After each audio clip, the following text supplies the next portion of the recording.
dark love chocolate. Earl Grey too. Oh, Now I perfect. see it turning brown. Oh, we're starting. This is the Him Podcast with me, Dad Chug, founder of Hawaiian Islands Ministries, hence it's called Him Podcast.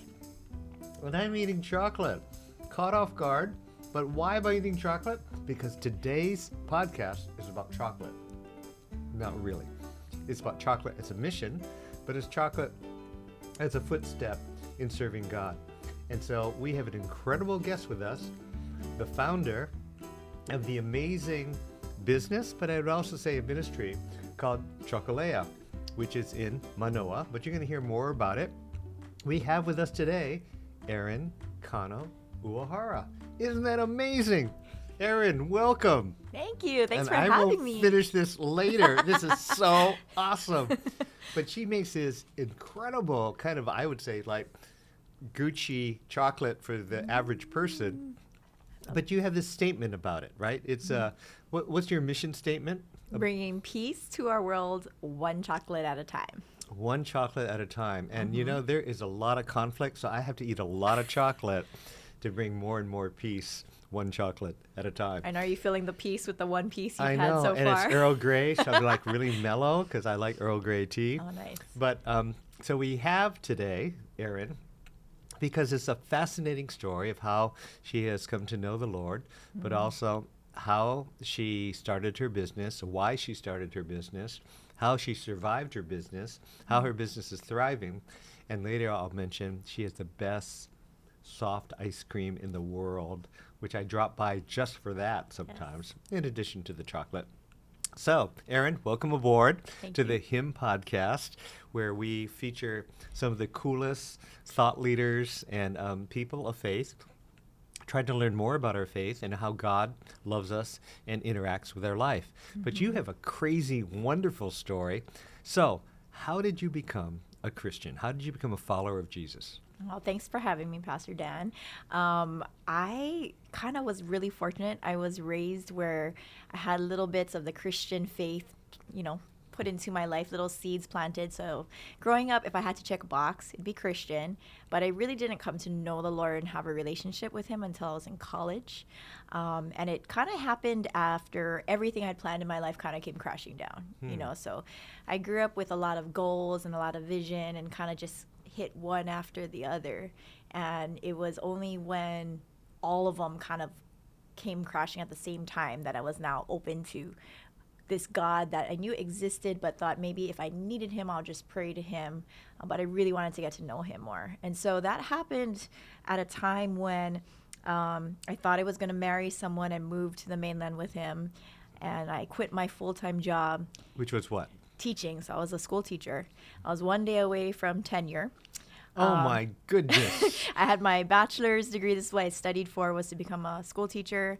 And then he ended up dumping me and moving to the mainland with my friend. I had quit my job, and so I had now no money. I couldn't afford my rent anymore. And so I had to kind of face my parents again, who I had just disappointed with this. They provided for me to get this education, get this job, and now I kind of like quit everything and didn't exactly have a plan. Had to move back home, and also couldn't get a job anywhere with a degree after that point. It was 2008. Even though you're close to tenure? Yeah, I just quit one day too early, and so I was kind of at this point of, okay, everything I planned is not working out like how I thought, and This is so sad. I'm getting sad hearing this story. It's always in, like, whenever we're going through these sad moments, it's just, yes, it feels like everything is one coming crashing over to the other. But I don't think if that happened, I really wouldn't have surrendered my life to the Lord, because I was in control of my life up to that point, or at least I thought it was, right? Doing everything that I wanted and how I thought it should go. And then thankfully I had a friend who, multiple friends actually, that would always kind of say, hey, if you ever want to come church.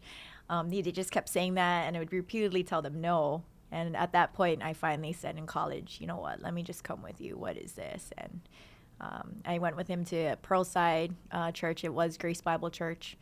Heard Pastor Norman Nakanishi speak and was like, how does this guy know everything that I'm going through? Hmm. And what is this that he knows my life and is speaking what I need to hear?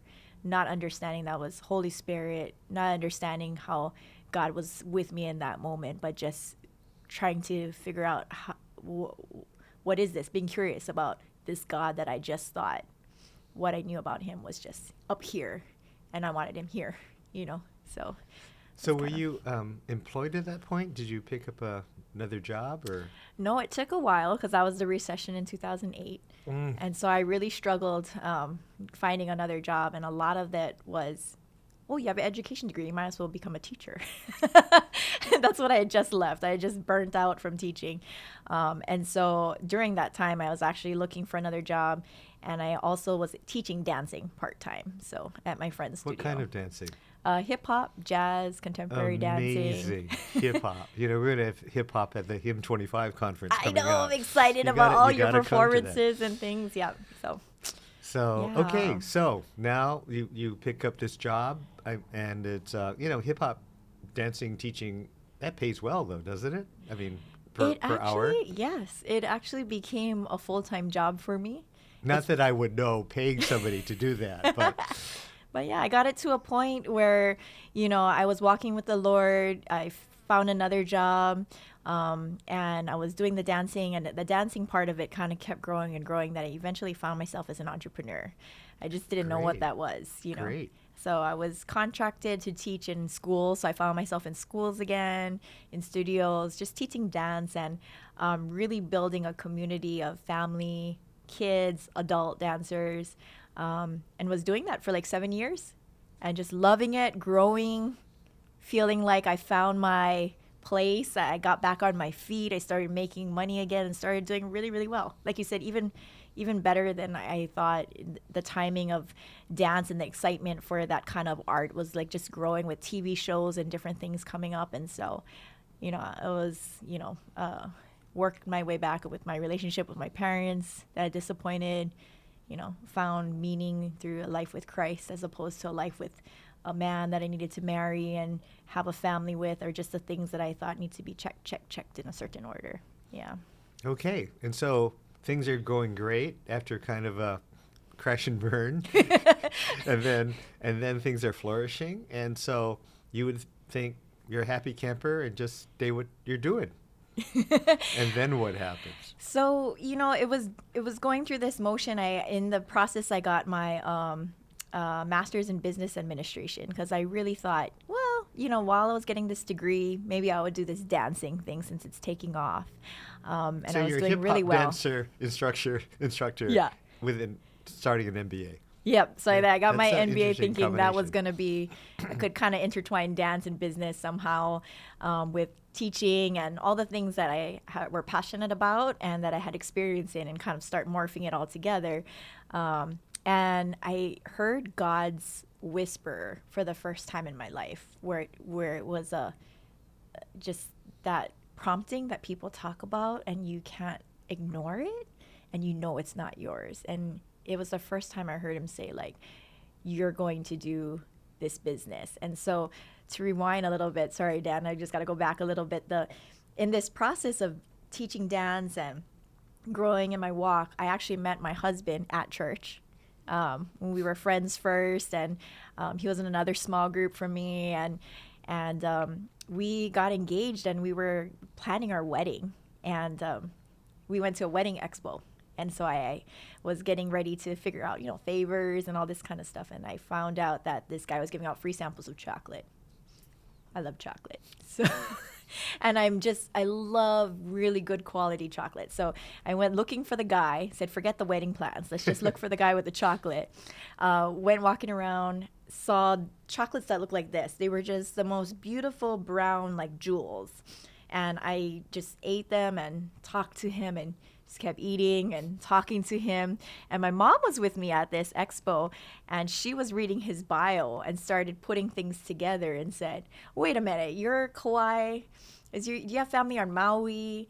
And so I found out this guy who made all these chocolates was my uncle. And so And you didn't know that? His Did last not name's know that. Kauai, living on Maui. yeah, so Or his call is family's from Kauai. Maui, yeah. And his dad and my grandma, my mom's mom, grew up playing on the streets together. Super tight, close family. And then the next generation, which was my uncle Collins and my mom, got separated on the two islands. And so they never met. And so we were literally standing there going, oh my gosh, this is family. And we're reuniting over chocolate. And so that's kind of like how I got into the chocolate. Was basically I met this guy giving out samples, found out we were related. And he was like, hey, do you want to learn how to make chocolates? And like, honestly, my first reaction was like, not really. That sounds like a lot of work. I just want to eat them. Because him and his wife had been doing this in their house for 12 years as a hobby, learning this craft, doing it on the side of their full-time jobs. And they never had any children, so they didn't have anyone to pass this knowledge to, and really wanted to share it with the next generation. And so I was kind of this long-lost family. But my fiance, now husband, said, hey, let's go learn with them. And I just wanted to spend time with them. This is kind of neat. You find family. And he said, yeah, let's get connected, but not really interested in the making chocolate part. But we started meeting every weekend, making chocolate, washing dishes, just talking, getting to know each other. So that's kind of how chocolate got introduced into my life, was just spending this time with him, his wife, my husband, myself, making chocolates and teaching dance, What a going to crazy school. fusion together. I mean, here you're at a wedding expo. Yeah. And you forget looking at dresses or whatever brides Yep. look at, and you go look at chocolate. Of course. And taste the chocolate, and turns out to be a relative. That's crazy. It's crazy. But it was, I didn't think anything of it. I just thought, wow, this is so cool. Like being united with family over chocolate. Well, and you had mentioned this just before you came on this show, and then I was stunned because the name Collins Kauai and his wife Joan, I go, wait a minute, I went to seminary with this I guy. know, that's crazy. And so there's that relationship too. Yep. That's so amazing. So okay, you're learning chocolate, but that doesn't mean you start a business. No. You're interested as a hobby. Your husband and you are making chocolate, learning about chocolate. Yep. So then what happens? So we're doing that on the side on the weekends. I'm teaching my dance. I'm starting to feel very confident, doing well in it, and I felt that prompting, which I never heard before, was that Lord speaking to me, and He was saying, "You're going to do this business. You're Okay, going to when do you say chocolates." prompting to help our listeners, Sure. what does that feel or sound like? man. Is it really an audible voice, or is it impression, or what is it? It is like a whisper in your heart Mm-hmm. that doesn't go away, Hmm. and you're not sure where that thought came from. And how do you know it's not human?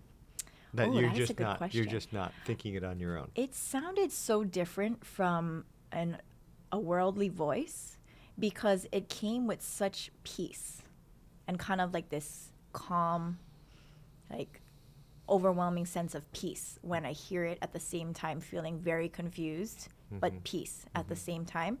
And I had now been walking with the Lord, reading my word more, starting to really build a relationship with Him. So I think that's why I've never heard it before. Okay. And then when I heard it, I, of course, questioned it at first and would ask, like, what is this? And I would try and shoo it away in a way. He'll be like, what is, I start this business. What business? Chocolate? Why? Why would I do Was that? it a sentence or a phrase or? That's a good question. It was, something like, you're gonna do this. You're gonna do this business. Wow. And I knew it wasn't my desire, because I had reached a place where I was now doing well with the dance and enjoying it. And you weren't desperate. And wasn't desperate. Yeah. And I said, okay, I don't think that's a good idea, is what I told the voice back. That's what you told the Lord. That's always interesting to tell God He got it wrong. And I was like, I don't know why you would say that, if that's you, God, because I was like, I'm doing something good. I'm not doing anything bad, right? I'm impacting the lives of families, children in a positive way. I said, no, I worked hard. I got to this point. Again, that sense of control in my vision and my plan was part of my life from before, and it was coming back. And I was like, no, I got this, God. I got it back together. I got this. We're good. We don't need to do chocolate. This is the fun thing I'm doing on the side with my uncle. But it was like a struggle. For about 3 months, I kept feeling that. Wow. 3 months. Yeah. And so I kind of started telling my husband. I started telling people in my trusted circle that I think I'm supposed to do something else, but it doesn't make sense financially, Time-wise? time-wise, you know. Did you have kids then? No, No, okay. didn't have kids, but I was just about. We just got married. We just got Okay. married, Well, and what did he think? he was like, "Whoa, that's God."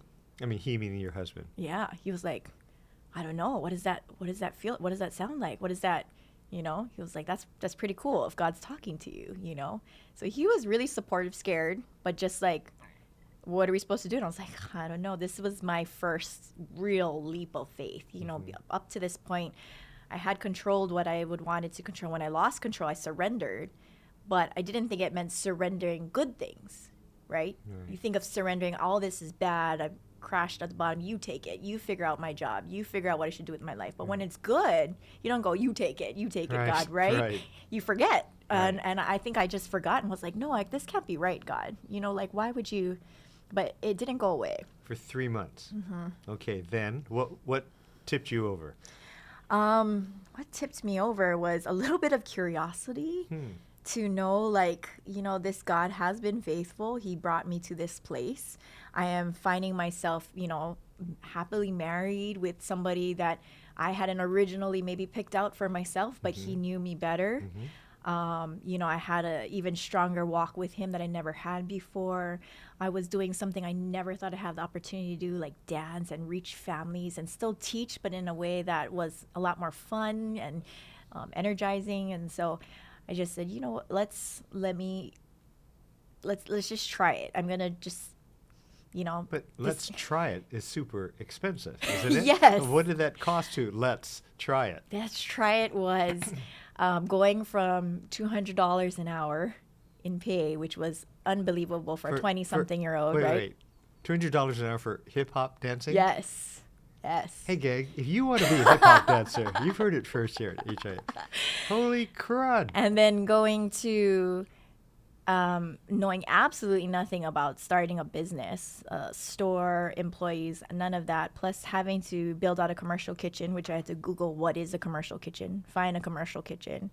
The cost of just building out that kitchen, the store, was my entire savings of like $30,000, Wow. which was, thankfully, I had a savings. And you and your husband said we're gonna in a sense push all the chips in the center of the table, and we're gonna We did. see if this works. But I shouldn't say it was like a yes, and then now what? And then another little thing after another. So it wasn't like he said, you're going to do this business and all of this, and then this will be okay. And so put in the 30,000 and then eventually you'll be fine.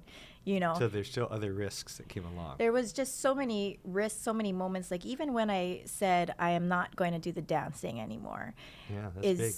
is when things started coming. He provided in ways like bringing other instructors that wanted an opportunity to teach. Seeing, like, even I remember my very last dance, I heard Bruno Mars was singing the same song we always hear at a concert rehearsal, but I heard his voice this time, and he said, "Girl, you're amazing, just the way you are." And I was like, but I didn't hear Bruno Mars at all. I heard, whoa. As soon as I had relinquished and said, this is my final, I made it public. I told everybody, I'm going to take this leap of faith into this chocolate business. It was another one of those like cues from God, like, Wow. you're amazing. And it's like, I think we're on the right path. You know, even Wow. though it's not easy and not everything is laid out or provided. I said, I heard it again. You know, Wow. and so And your husband's not thinking you're nuts or anything. That he probably thought a little bit. But, you know, he knew that my desire to just see, wow, what is God going to do, you know? and it's a risk on his part too. I mean, you're putting your savings Right. in there. I Right. mean, the family savings, and Yeah. that's got to be scary initially. Very scary. Yeah. Very but you scary. still went ahead in faith, trusting God, that this was God talking to you, whether in your heart or through Bruno Mars.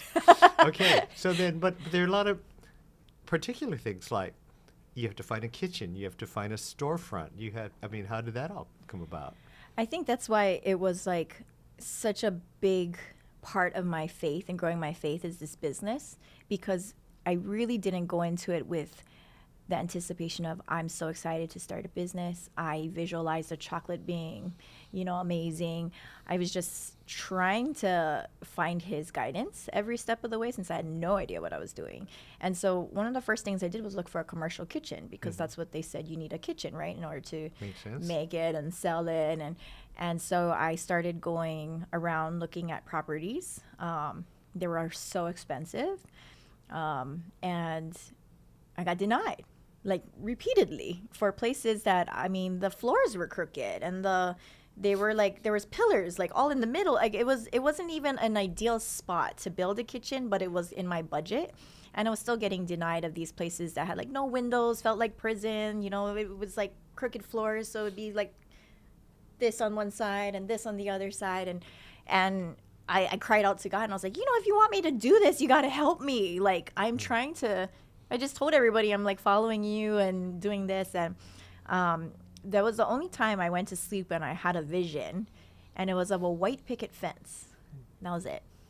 I woke up and I told my husband, I think I have to look for a white picket fence. So that's all I went off of. I got in my car. I drove around Oahu looking for a white picket fence. You drove around Oahu looking for a white picket I fence. did.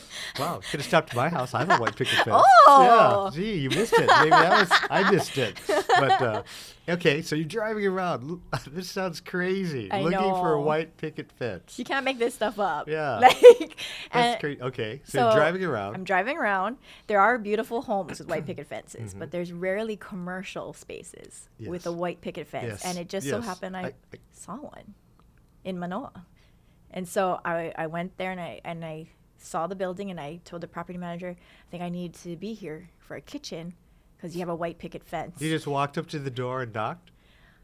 I think I called him for a showing, and then when I got there, I told him I need to be here because of the white picket fence. Like there, I looked and it was listed. It just so happened it was listed too. So, he was like, "What?" And I was like, "Yeah, show me what you've got, what's available." And he was like, "No, I told him my budget and couldn't afford it." And I just kind of hung around the building because I was like, I don't know what to do next. Did it have a kitchen, or you had to put one in? I had to put one in. Okay, so it's just a house with a white picket fence. Yeah. Okay. And that's commercial. Yes. Okay. And so I was like, there were some other businesses there, but because I didn't have any other clue what I was supposed to do at this point, I kind of just like loitered around the building. Okay. I went around the side of the building, and then I saw that there was another business, and this one was a dress store. Huh. And so I kind of just like, it was closed, but I went up to the window and I was like, just peeking in the dress store. And then there was a lady inside, and she was like, "Oh, hi, come in." And I was like, "Oh, I'm so sorry." Like I said, I'm just being nosy, and I'm sorry you're closed. And she told me, "Come in." And she just started talking and saying, this store is so big, my rent is so high. And I was like, And he said, Wow. "Yeah. Okay. Would you by any chance want to like share the space with me and figure out how we can convince our property manager to sublease this space? Because I'm looking for space in this building, and you don't want as much space, and I can help you pay the rent." And so that's kind of how I ended up taking the back half of this lady Linda Sugihara's store, and then built a commercial kitchen in the back. And her business was what? A dress store for women. Store. Yeah. Okay. And this was kind of her fun thing that she just did on her own. Oh my goodness. Parallel. Yeah. And so she said, she has a lot of retail experience. And she said, if you want to try and sell the chocolate in the store, you can just put a little mini fridge up here or something. So I put a little beverage can refrigerator in her store and just made what I could and put it in there. And that was your storefront, this little refrigerator? Yeah, I guess so. In the beginning. I didn't even think of it as a storefront. I just wanted to get some feedback. Like, okay. what do people like that? And they loved it. Like, people came and she would just like bang on the wall because there was a wall separating us. And she would just be like, "We're out. When are you making more?" This is a great TV show. I'm going to make a documentary of you. Seriously. But yeah, so that's kind of the first steps of just making the chocolate, testing it out in her space. And we were doing this, and I, at the same time, I was continuing to grow in my walk, and the church offered a missions trip to Japan. So I went on this mission trip to Japan, and while I was there, I fell in love with the Japanese people, and I was just like, wow, God, I don't mind just talking about you. And maybe I'm supposed to be a missionary. So I said, should I, I'm expecting now, okay, I understand God talks to you, and do you want me to be a missionary? And while I was there, I heard him say, go home and open a store. And I said, That was the answer to yeah. being a missionary. And I was like, I would think God would say, oh, my daughter, you want to be a missionary. God bless you. And he was like, no, go home and open a store. And I was like, what? Why? I just offered my life to maybe just serve you full time in ministry instead of making chocolate. And that same time that I was up in Japan, I found out from Linda that she suddenly decided she wanted to retire. And so she said, Erin, you got to move out, take the space, quit. You got to do something, because I was under her lease. And Wow. I went, oh my goodness, I think Crossroads. I'm supposed to open a store. And you went to Japan, though. I went to Japan. And you came back and got this news. I came back, and then I didn't even, when I was looking for a kitchen, I was just looking for a kitchen. I had no vision of opening a store. So when it was aligned that the kitchen was connected to my store, and the store had this adorable, approachable white picket fence, as a homey little place to come and get chocolate. It was not my thinking. That was just one obedient step after another, really not seeing the picture. But that when I came back and I told my husband, who's now along for the ride, that we're opening a store, the first wave of customers that started coming were from Japan. Which we didn't advertise. We didn't pay for those things. We didn't have influencers, right? But they would just come. And if you know where we are, yeah, we're why? like, you can't find us. Yeah, like you're local deep people in the can't valley. find us. You're past Safeway. And this is before Ubers or other things Right. going on. And so they would just come and I would be like, what are you guys doing here? Because I'm new. We're far out in Manoa, and they were just like, oh, you're number one chocolate store. And I was like, what? Who's doing this? And that kind of is when I went, oh my goodness. And you asked them where they were from? Yep. And they're from? And they're from Japan. They're from like Tokyo, Nagoya, whatever, like all different places in Japan. But they were coming, and I realized that God had actually brought the mission field to Manoa, to the chocolate store, that place where, and when I went to Japan and said, oh, I love these people, I want to serve you here. And he said, come back. He ended up bringing people there instead. Wow. Which was, So how did these ads go out? I have no idea, because they would show me, and they said, these are $10,000 page ads. Full pages. And I said, I didn't pay for that. Like in a tourist magazine or something. Tourist magazine guidebooks, or people that came and said, oh, a famous person came. And I was like, who was that? Oh my gosh. And so I just see God is placing ads for you, and you don't even know it. Exactly, or something. But I was. That is really, this is a phenomenal, weird story. But it's like that all through, even till now, when people say, what made you do that? Or, oh, it must be because you had this incredible vision and this. And I'm like, no, I really have no idea. Wow. It's just leap of faith, and then one step of faith at a time in being obedient, and not necessarily thinking it makes sense. But somehow later, I'm always like, oh. So the real story is actually a very humble story. It's not like, oh, I knew I was going to make chocolate. I knew I'd make money right away and, just take off. No. It actually came out of brokenness, like Apostle Yeah. Paul, suffering first. And out of that humility, out of that comes grace. Mm-hmm. And you've had a lot of grace when God starts putting ads in magazines and you don't even realize it. So, okay. So how long did it take to become profitable? Ooh.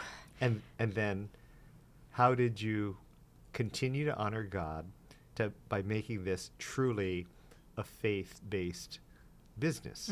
Because a lot of people say, I'm a Christian, this will be faith-based, but it means we said a prayer opening the store or something. Right. But I sense you really wanted in the guts of it all every day to be soaked or permeated by God. So how did that work? So how long did it take to start making to be profitable? And maybe with God it happened faster than you thought. And how do you really integrate your faith? And then I want to talk about when COVID hit. Yeah, sure. But right now, this is what year is it that you started the business? So we opened the store in 2014. Okay, COVID's 2020. 20, Okay, yeah. so 14, you're starting the business, and Linda, the person, gives you more store space. Yeah. And you decided to take it, I assume. And it's okay, so how do you integrate your faith, and what happened to the business? So that depleting of savings, giving up the salary, and not getting a salary took a while. Now, your husband's still working, My right? husband is still Okay, working, okay. and volunteering at the chocolate shop. Okay. All right. More chocolate. But it was really, when we opened the store, was when I had to hire employees, and it wasn't just me and him in the kitchen Right. anymore. So now it was Right. like I had to go in the front. Higher costs. Yep. And it was like, he was like, okay, are you going to get people to do this? Because, and so, the way that it worked was like, I feel like we always just made it, like month by month. Okay. And there were some months that I just had to kind of like put back personal money in and try and, make sure I could take care of now a staff, which was something very new for me, was like having employees, people who rely on you for your work. And it was always a struggle financially, I would say, for the first maybe like 3 years. I think I took home a paycheck after the first 3 years. And After the first years, Right. you took your first paycheck. yeah, what I did was I took like a draw, and then I ended up putting it back. And then I would take a draw, and then I'd put it back on the slower months, And so it was like I couldn't give myself a paycheck yet, Right, I was right. giving it to the team. And I just remember it was like, wow, I went from $200 an hour to like zero, minus the savings. Right. And oh yeah, savings is gone. yeah, and so there were times where, and after we opened the store, or right when we decided we were going to open the store, is when I also found out I was pregnant. So I was like, ooh, there's other people to take care of More now. expense. More expense. Personal expense. yeah. Personal expense, plus navigating what it's like to be a mother. And being sick. So I feel like I was close to God by necessity, because I really went into it not knowing. And so every day I was like, now what are we doing today, God? So I feel like he was always my guide every morning, opening the word, reading. I'll journal to him like, dear God, what do I do today? Yeah. Oh my God. What orders are coming? Yeah. Can you get me into this hotel? Yeah. Should I, hire? Should I not? And I did that. I mean, I still do that today, but that's kind of what kept me close, was I just had no idea. Like every month was just going. Wow. And I kept it a kind of private, because it was something that I was trying to figure out as a young entrepreneur, but prove myself as a small business owner that that we were going places. But there were times where I'm like, I have no idea how we're gonna get past this month. But he somehow always proved faithful. Like I can remember one example was just like, and this always happens around people, when you're short staffed or you realize you're gonna need a position. And I would just literally be crying and being like, I don't know. Like, how do you, who? And it would be, one time it was a text message to my husband, be like, hey, does your wife need help with chocolates? And I was like, oh, I'll take that as a sign or my next step, And so he really did just like, okay, I got one person, and then I would pray about it and learn, of course, make mistakes along the way, and just like train too fast or didn't focus enough on this or whatever. But it was just, it's still like that. I think it's like, it's what all small business owners and entrepreneurs, or even anybody who starts a new job, goes through. You just don't know, and you hope somebody can show you, and if not, you're crying out. But I feel like every time I asked, he answered, maybe not exactly in the moment or the way I wanted, but he always did answer. Because I would even say like, just favor in terms of things like, I have no idea how to design this, or, I remember when I was talking to this big paper company. I said, can you guys make me boxes? And they said, we do paper. I said, isn't boxes made out of paper? Can you make chocolate boxes with, and he just lined up the right people that I would Wow. cross paths with Wow. that just so happens to be like, the president of a paper company. He's like, Erin, I'll give it a try. We'll try this, manufacturing of food packaging, even though Yeah. that's not what we do. We do And they copies did on it. paper. And they did it. And, in my naiveness of just thinking, well, this is what God said, so I hope he's going to help me with this, Like, he just lined up the people that needed to come alongside of me in all different areas of the business to help me just get one little step further. And then it was back to on my knees. And then it was like one more thing, and then I was back on my knees. So, Wow. Did you ever go through a long season of doubt, like I messed up, I shouldn't have done this? Or was it, because it sounds like if you did, it was just very short, because God would do something. But I just want No. to see if that's true or not. No, I think I'm fast forwarding for the sake of time. Mhm. There's definitely it wasn't like this and then this person, this and then this happened, but it was kind of waiting for that whisper too. So I would do things, but I would always pray about it too. So I wouldn't just do things without prayer or just pray and not do anything. But I think there was definitely scenes of like, are you sure, God? Can I quit? Can I quit? No, but I When are you- appreciate your transparency on this, because oftentimes we hear these rags to riches stories, and it's not really true. It's always a struggle. Oh no, it's a struggle, and even I know that my start was fortunate. I had savings to start with. I had people willing to help me. I had a husband and family that was willing to jump in when they said, we have no idea what you're doing. And I said, basically, I just need you to help me watch the baby for a little Yeah. bit while Did you I do have bank loans this. too? I didn't. Oh my goodness. You were I very didn't. fortunate. You you put all the chips on the table Yeah. of your money. Okay. So it got break even, or started getting profitable after 3 years. So that puts us around 2000 and I forget. So that's about 2016 Right, was when okay. it was, starting Okay, to so get. then 16 to 20, it's probably taking off more, right? Yes. Okay. Then the pandemic hits. Yeah, so So how did you get through the pandemic? Because not just you, but all businesses Right. were knocked back off their heels. Right. And so then what happened?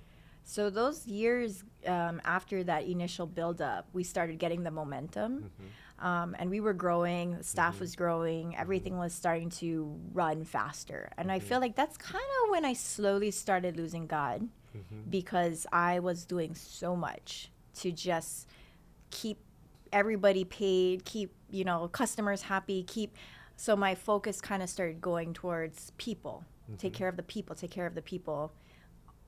People meaning staff or your customers? Everybody, just everybody else that needed to be taken care of, because we were growing. There was more demand. People were asking for things, and so it felt good. Like, oh, we've reached this point where, people.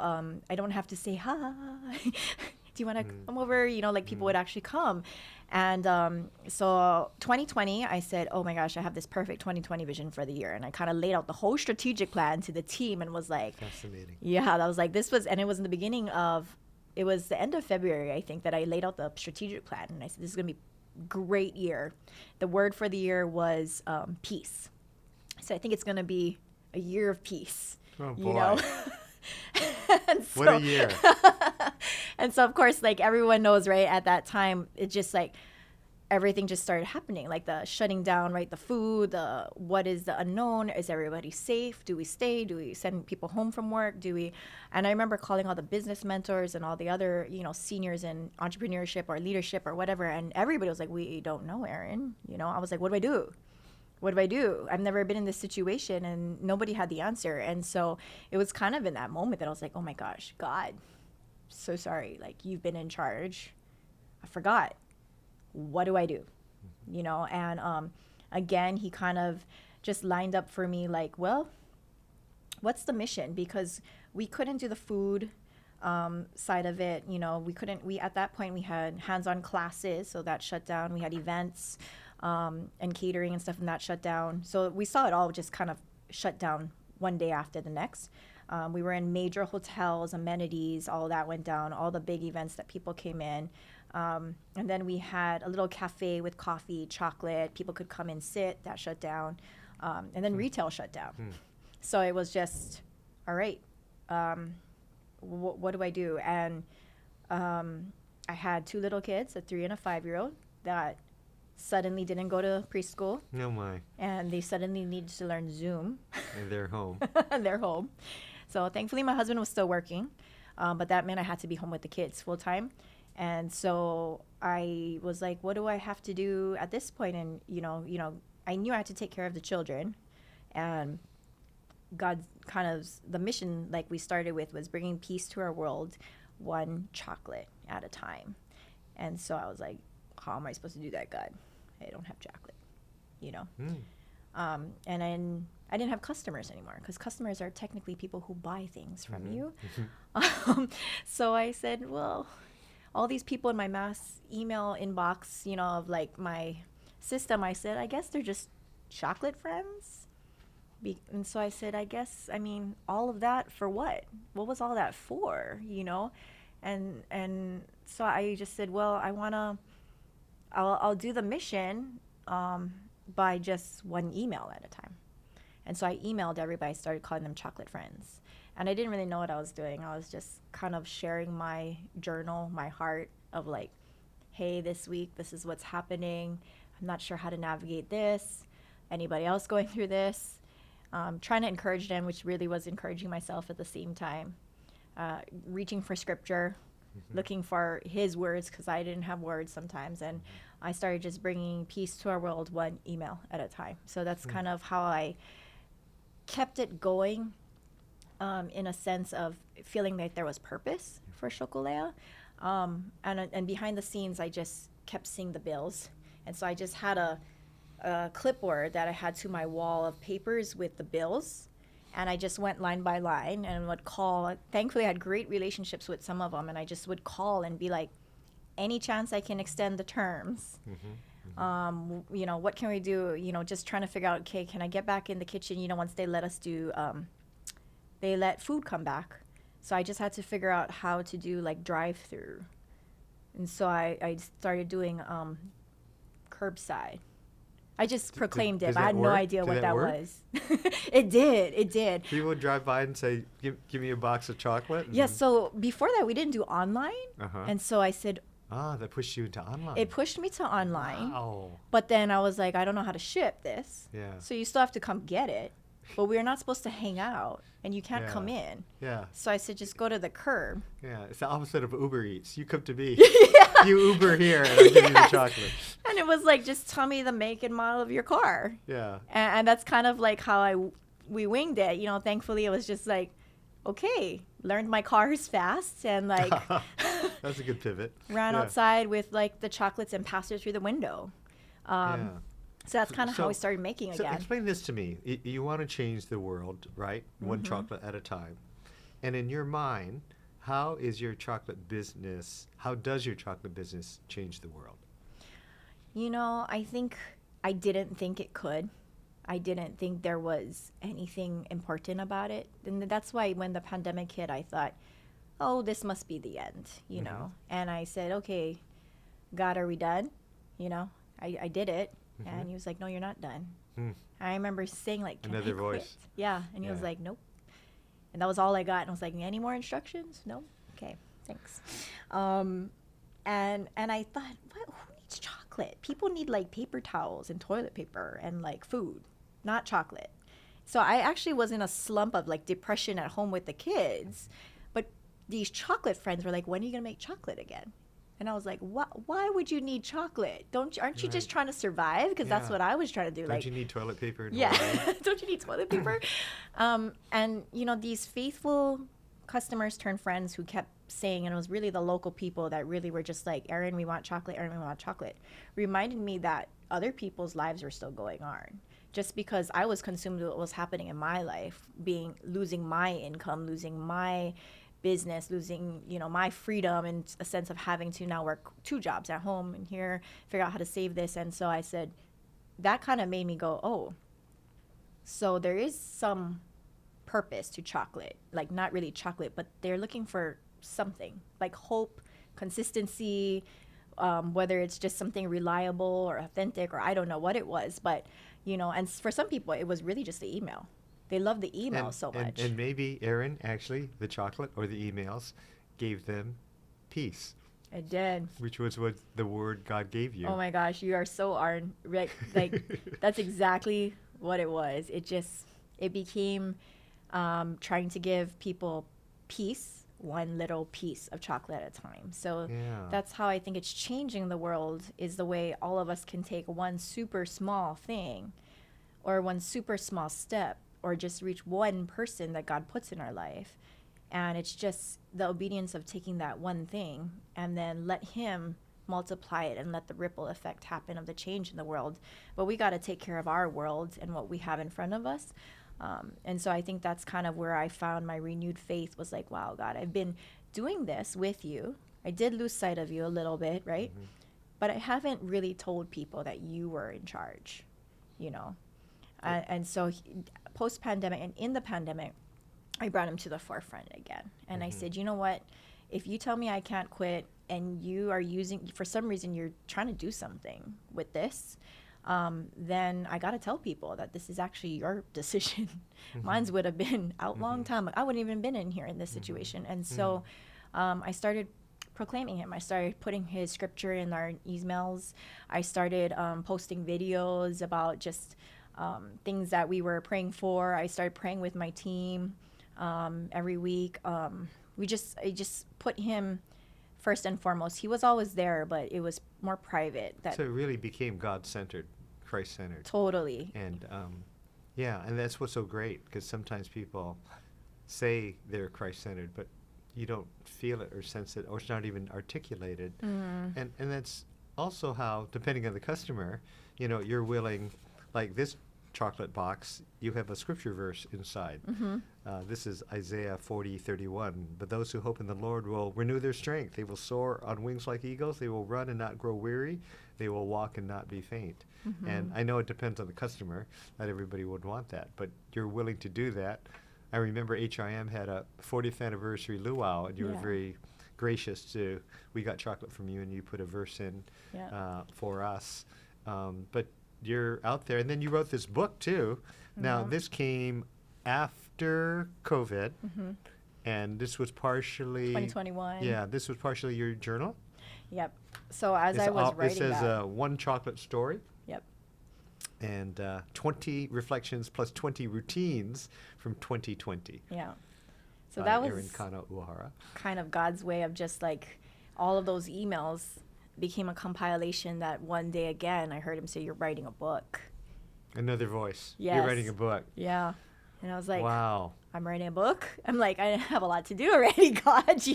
Where am I going to start writing a book? And I didn't realize that I had built up so much content that it was becoming, my story was already coming together. And so it was really a story that really was supposed to shine light back to him and help other people who are looking for that peace, ironically, in 2020. And that came out and brought a whole new platform, in a sense that not only did I, people be like, oh, the chocolate girl, or she's bringing chocolate, but it gave me that renewed hope that, now I'm coming with real peace, which is actually God's peace. So it's like bringing peace to our world is really God's peace. That's the real peace. This might give you a temporary piece of happiness or like feeling loved or feeling worth it or whatever, but it's really his peace, which is, I was passing out with the book, was the message and invitation to accept the Lord into your heart, to read scripture in a form that wasn't just the Bible, but to see how it played out in someone's life and hope that that would bring you the ultimate peace. So, that's kind of just how crazy it works, that I did not see that in the plan either. Well, and that's kind of interesting because, in a sense, to play with the metaphor, the missing piece was that you became more articulate about your faith, and that was part of the mission. It was chocolate, which made people feel good, helped them get through COVID, and chocolate sustained them. Mm-hmm. But there's one more piece, and the reason we make this, and the reason we exist today, the reason we have a chance of making people happy, is because of God. Mm-hmm. And Yeah. it's not a it's a very real story. It's not artificial, like, oh, Jesus helped me and boom, my business took off and Right, no. quadrupled in 1 year. No. It's a real story of the ups and downs and the initially the breakups with somebody, and then hip hop, and then starting this and finding a lady named Linda who would give you business, being at a wedding expo and bumping into a long lost uncle. Right. Yeah. And just because you want to have chocolate that day. I mean, that's just how crazy God is, Yeah, right? Like we I see mean, this, yeah. and He's like, da, da, da, da, da, da, da, this is going to Yeah. happen down here, and but if we don't and we say, no, this is mine, I know Yeah. what I'm going to do, I'm going to do this, it's like you don't allow Him to but I have this, Right. and He can see it all, and that's what excites me is like, I always kept it here. But then I realized, gosh, that's kind of selfish, you think, oh, but God, I'm honoring you by honoring you in my business. But yet it's like making this incredible chocolate and sharing, just kind of, I Yeah. made this amazing chocolate, And it was like, why aren't you sharing me when you're sharing the chocolate? Right. You're sharing both and. right. Yeah. And so I always say he's on our org chart, CEO. He's in the company handbook. As soon as people are onboarded, they learn about the boss that I report to. And he's the one I meet with every morning. And then the one that I say, please go in before me and please stay after me. Let's hang- Coming out of it, it's really like showcasing that God is the CEO of our business. So on our org chart, he's really at the top, CEO. And he is, in the company handbook, when we're onboarding, I tell them about my boss, about who I report to. Everything that we do is biblically aligned. It's actually biblically guided because I meet with him every morning, pray about everything, all the big things. Sometimes I forget to ask him about the small things. But trying to meet with him first and then praying that he goes in before me. He stays there after me. He even goes into the chocolate and goes where he's supposed to go, just kind of giving all of that to him, but being more excited about sharing it as opposed to being scared that maybe people won't like what I have to say, but being more like, oh my gosh, if you can experience what I've experienced from the same God that wants to do the same thing for you, why would I not, share this? So how would you translate it? You happen to be the founder, CEO, private company, so you can dictate the corporate values.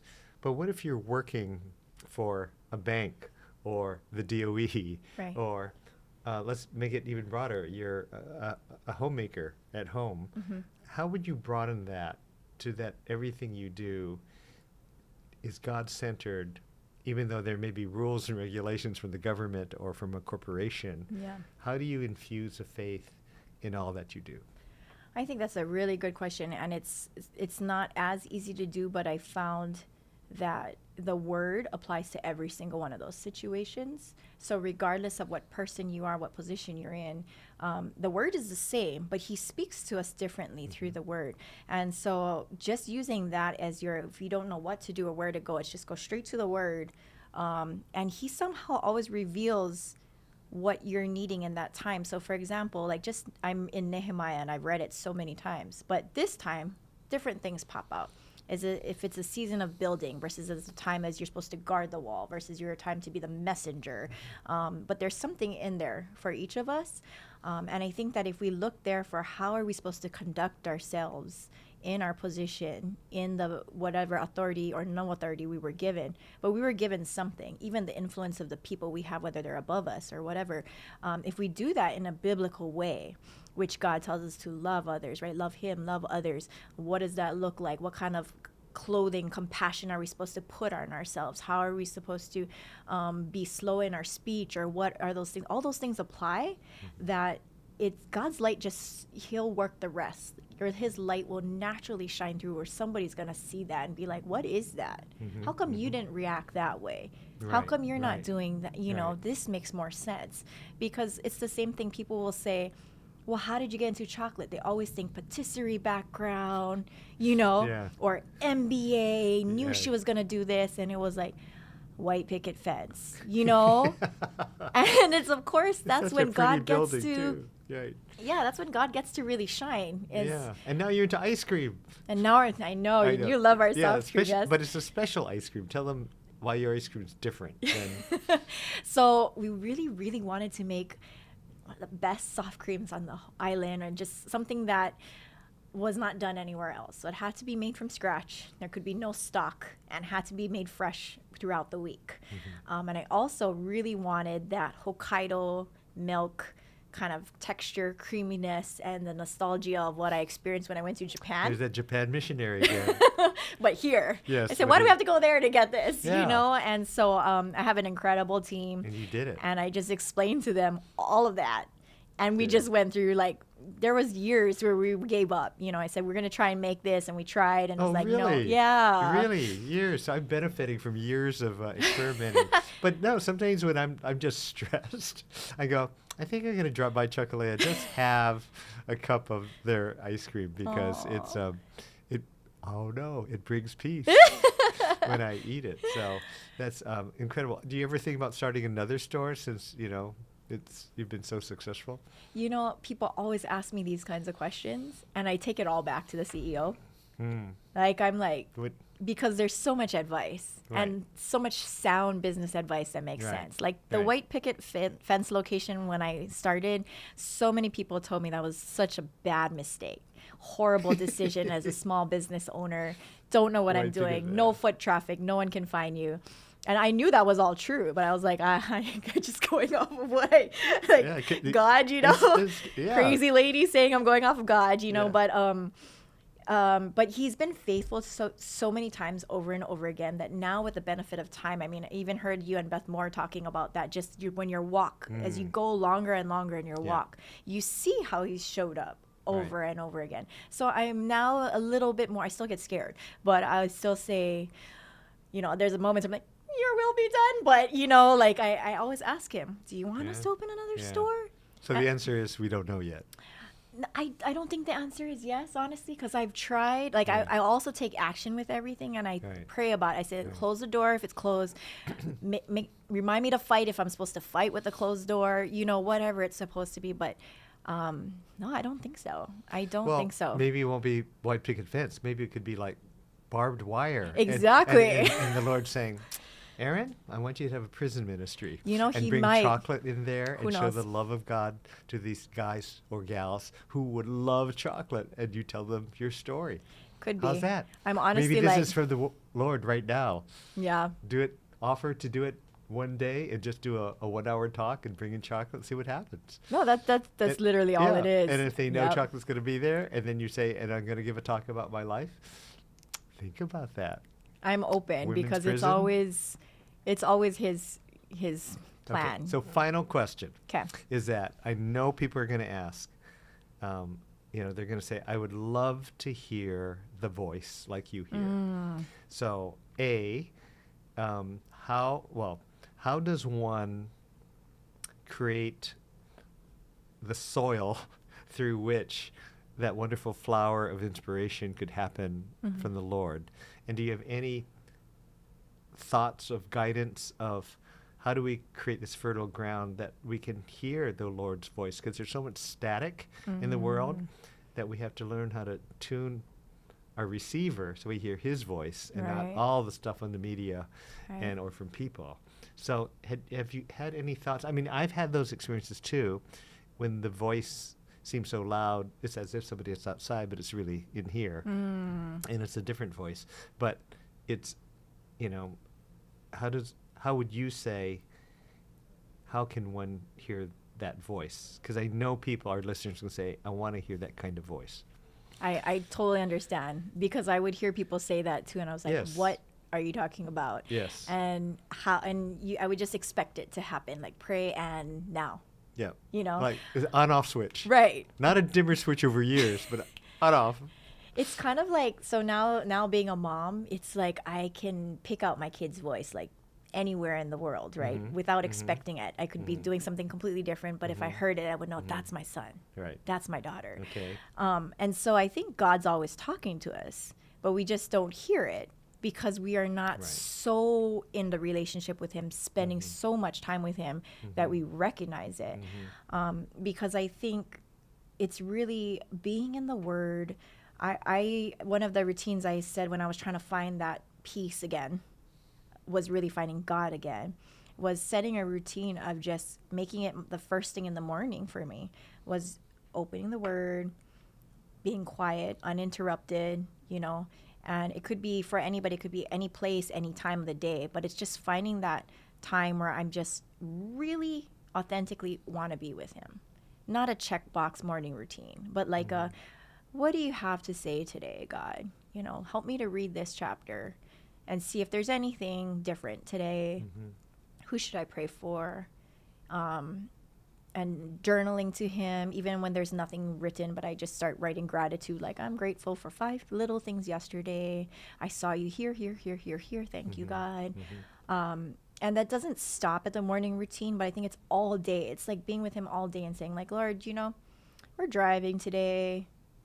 It's a pretty nice day, like just kind of like talking to Him about that. Even when I tell people, you can start with just pairing it with something you do every day. So washing dishes is something I don't like doing every day, but it's there every day. And so every day that I would pick up the dishes, I'd be like, thank you, God, for dishes to wash. And so I would just start with that. Thank you, God, for dishes to wash. And I would just be like, well, why is this dish like this? Why I is hate that? washing dishes. I gotta do that. And then eventually it starts becoming something you almost look forward to because you're doing it with Him. And I think that in that stillness, I definitely don't hear Him when I have my agenda and I'm going super fast and I am focused on my own agenda or my own benefit. But when I am open-hearted to how can I love other people, how can you use me today? What are you trying to show me? What are the things I have to be grateful around me today? He speaks to all of us. You just don't realize it's Him, but it's kind of like that.